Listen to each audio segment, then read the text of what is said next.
8 biographies of the most successful people in business. 1. Becoming by Michelle Obama.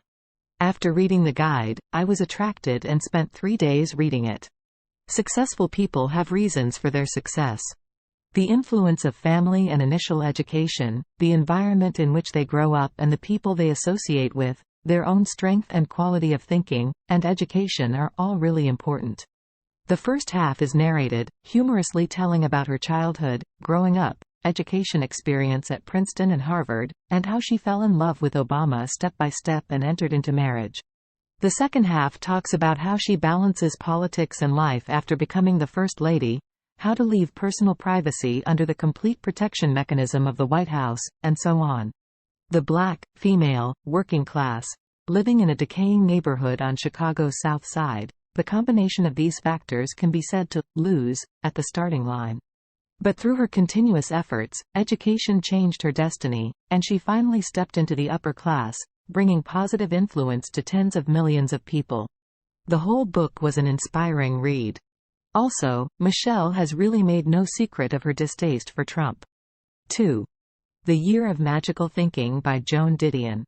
Breathtaking. Heartbreaking. I've always been envious of Joan Didion, envious of how she can craft simple words into meaningful, heart-hitting stories. A very mature writing style, without gorgeous rhetoric, can convey strong feelings. The author has excessive self-awareness, analyzes the pain, analyzes the memories, and continues to analyze himself after the end. The journal in various senses of the article is full of details that I can't resonate with at all. When I read it, I always feel that this book is actually written by the author to vent his feelings, just like a diary. I don't know where magical thinking is. It would be more accurate to call it, Diary of a Widowed Husband. I understand that memories are made up of fragments, and I don't mean that I hate details, but without strong emotional support that readers are familiar with, unfamiliar details will only become strangers. A universal topic like death is buried by the author in a pile of overly detailed journals, scientific research on sadness, and self-analysis. But it's not that I can't find the same feeling at all. When I read it, my thoughts often drift away, and I feel that although some people I know are not dead, the relationship between us is basically as if he died. But then again, I have no experience having lost, or even gained. I may not have stood with the author from the very beginning. 3. Orange is the New Black by Piper Kerman. Piper Kerman gave a very accurate and detailed description of her life in prison. No, I've never been in prison. But she did come from the understanding that her life as an upper-middle-class white woman gave her advantages in and out of prison versus the women whose lives were as minorities and lower-income people who happened to be in prison. For many of them, this was not their first offense. They knew people who were already in prison. And because they did not earn much in or have people who earned much money outside of the prison, they were not able to afford and have many of the books and packages and perks that Piper Kerman had when she was there in the women's prison. I really appreciate her empathy for other women in the prison and how she was able to go beyond her little circle of white middle-class women stuck in prison and interact with other people. I enjoyed reading about how they used prison food to make food that was comforting to them and that they ate when they were back in society. And this always helps people food tie each other together in a community. I understand why her book was found and made into a TV program. It was definitely something that would hold a pill for many people.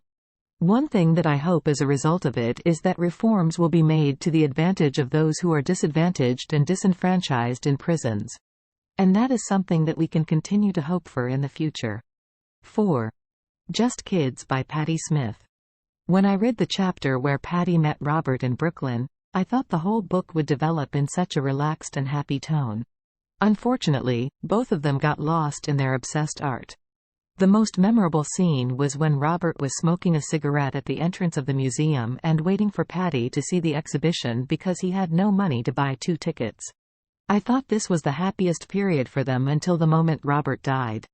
They had dreams in each other. I have never experienced the poverty of an artist, and I have never experienced how it feels to feed myself with dreams, but I know that such childlike purity is not something everyone can do, except you have a heart purely out of heart. You still need to find another child.